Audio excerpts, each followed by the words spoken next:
நாகை அருகே பாசன வாய்க்கால் தூர்வாரும் போது 200க்கும் மேற்பட்ட பனைமரங்கள் அடியோடு அகற்றப்பட்டுள்ளன. நாகை மாவட்டம் வெண்ணாறு வடிநிலை கோட்டத்திற்குட்பட்ட ஓடம்போக்கி பாசன வாய்க்காலை தூர்வார வேண்டுமென விவசாயிகள் சுமார் 4 ஆண்டுகளாக கோரிக்கை வைத்து வருகின்றனர்.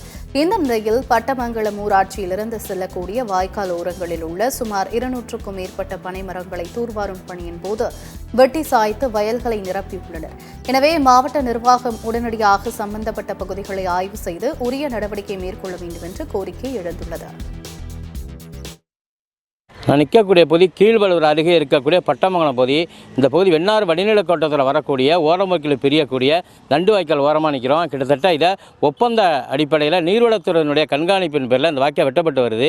அப்படி வெட்டக்கூடிய சூழ்நிலையில் இருக்கிற பனைமரத்தை பூரா ஒரு 200 பனைமரத்தை வேற எல்லாத்தையுமே வெட்டிட்டாங்க.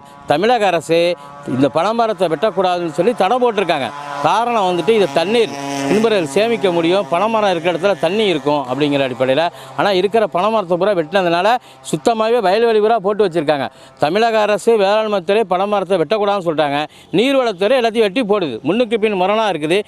அரசுக்கு சொந்தமான இன்னொரு துறையை பனைமரத்தை வெட்டது என்பது மிகவும் கண்டனத்திற்குரியது. நீர்வளத்துறை அதிகாரிகள் மேற்பாடு வந்து வாய்க்காலம் வெட்டுறாங்க. ஆனால் நீர்வளத்துறை அதிகாரிகளே இதை கண்டுகிறது கிடையாது. மாவட்ட ஆட்சியர் உரிய நடவடிக்கை எடுக்கணும்.